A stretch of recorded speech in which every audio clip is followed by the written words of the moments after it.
All right, here we go. Quarter 3, week 4, day 1. Find the quotient. All right, here we go. We have a whole number. Let's see, make sure we have something to write with here. There we go. We got a whole number, which we need to change into a fraction. So we're going to make that a 4/1. All right, so then, again, we're dividing fractions. If it was multiplying, we would just keep it just like it is, but we are dividing, so we have to keep. So we're going to keep the first fraction, change the division sign to a multiplication sign, and flip this one around. So then instead of 9/10, it ends up being 10/9. Now let's see if we can do any cross-reducing. Is there something that goes into both 4 and 9? Nope. Is there anything that goes into both 1 and 10? Well, just 1, so that doesn't change anything. So let's just multiply across. 4 times 10 is 40. 1 times 9 is 9. How many times will 9 go into 40? Well, 10 would go into 40 4 times, so 9 is going to go into 40 4 times.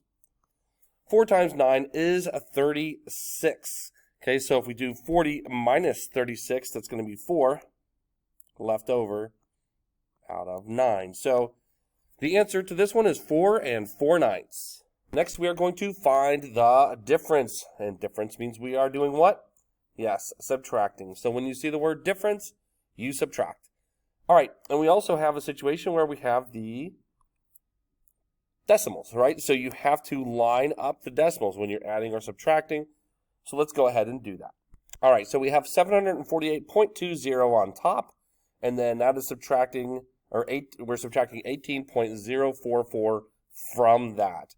Okay, so we're going to have to put a 0 right there.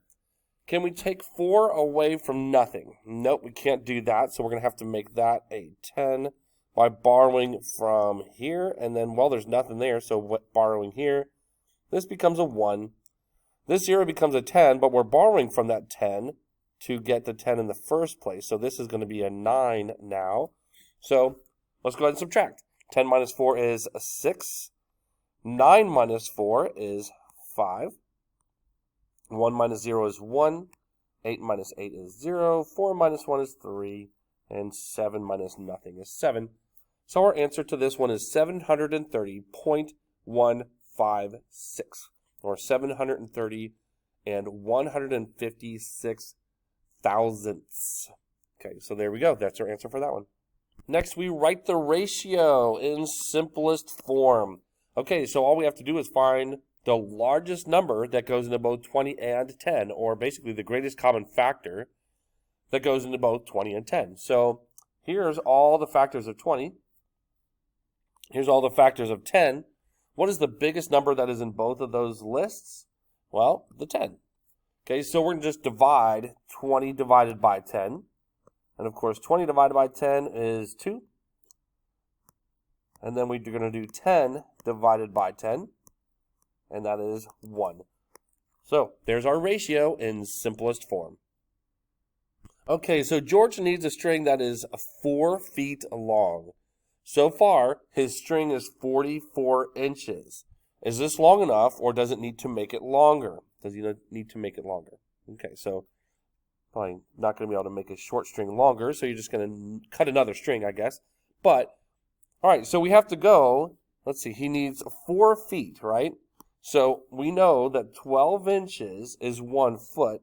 So to get to 4 feet, you have to multiply by 4.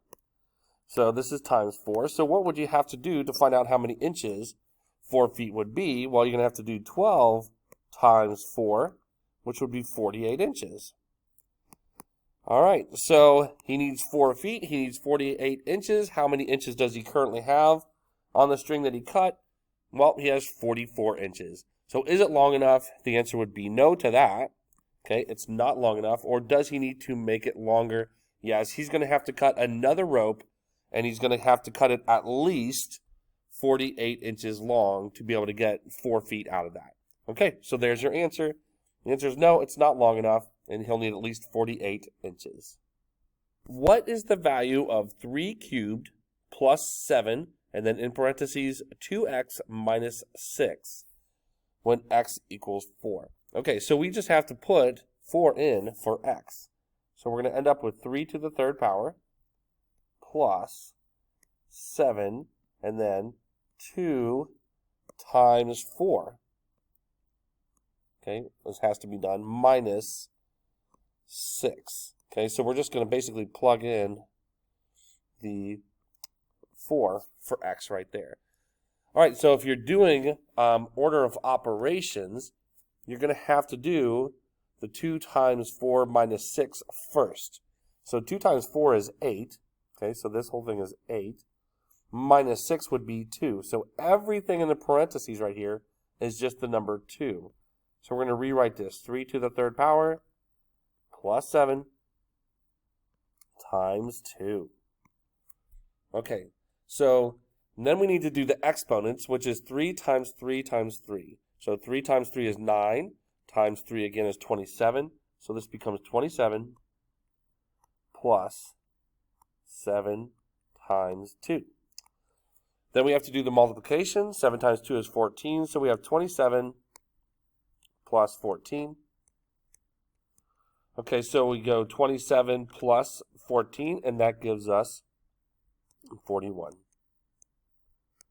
Okay, so the answer to this one is 41.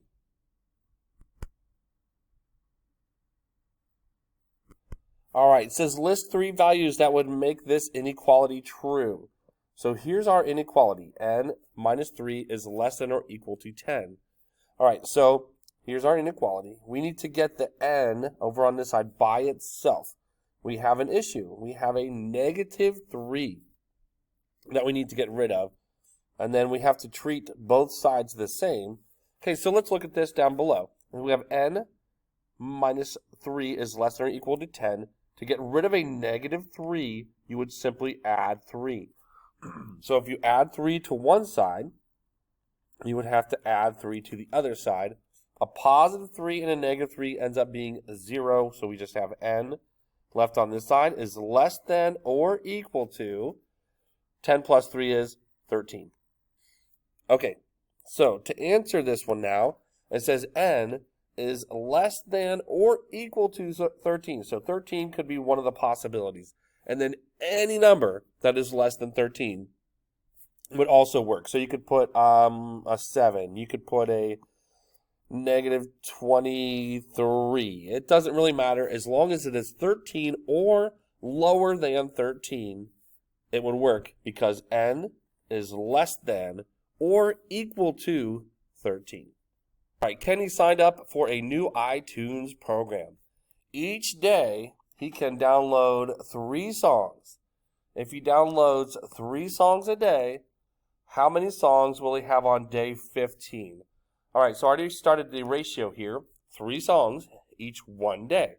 So on day 15, that should not be too hard to find.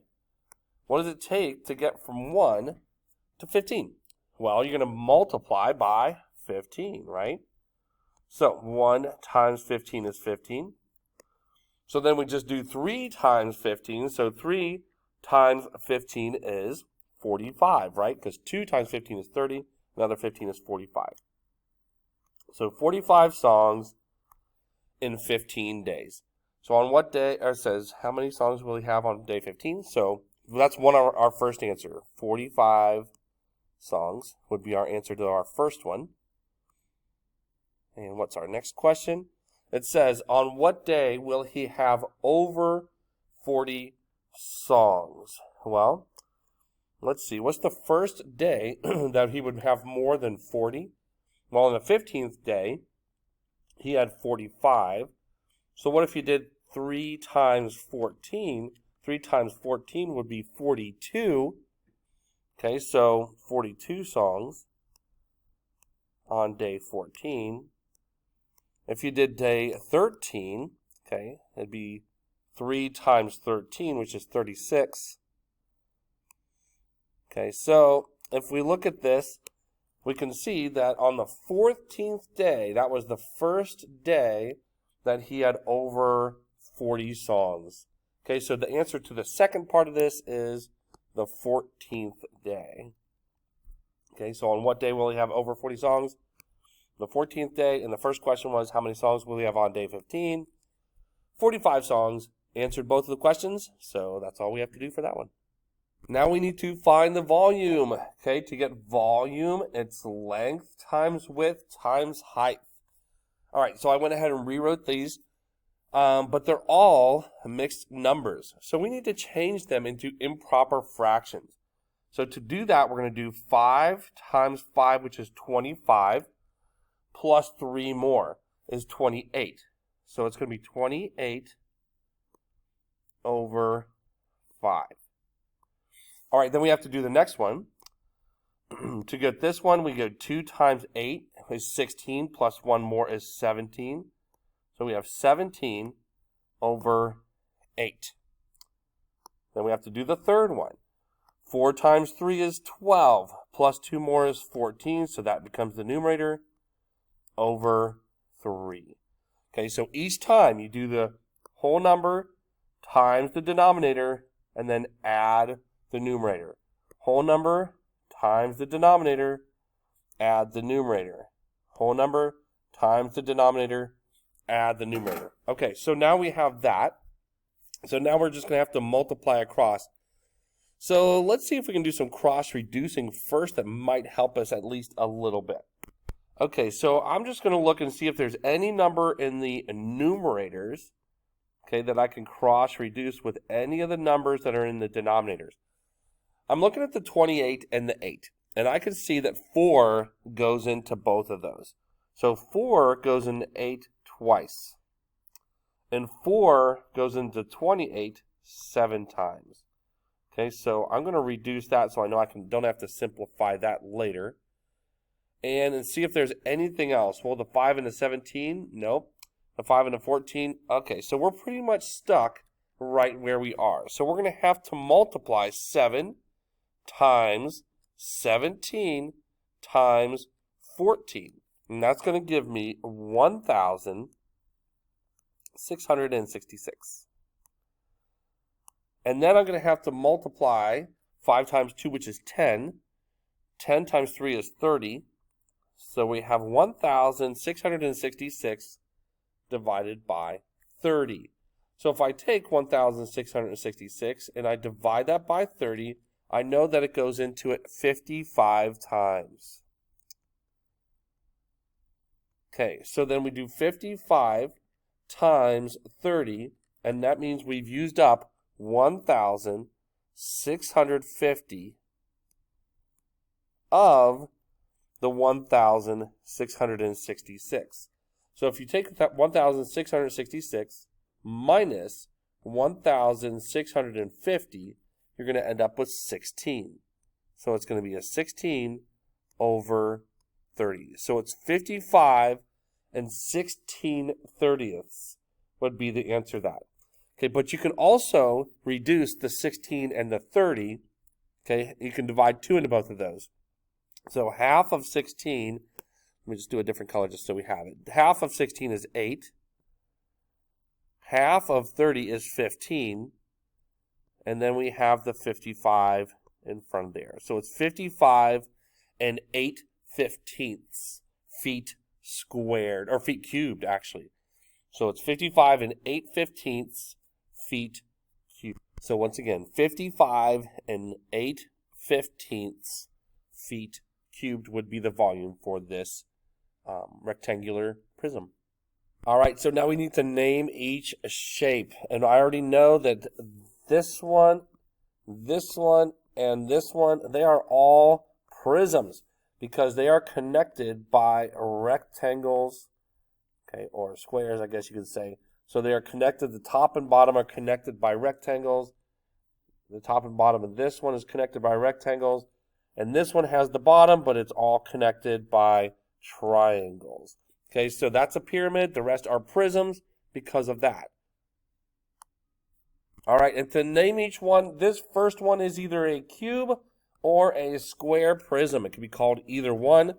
This one here is a rectangular prism because each side is probably, I guess it could be a square, but you're not sure. So it has to be a rectangular prism. This one here is a triangular prism because the top and the bottom would be triangles. Okay, and then this one here is a square pyramid because although it's connected by triangles, the base of it is a square. So it is a square pyramid.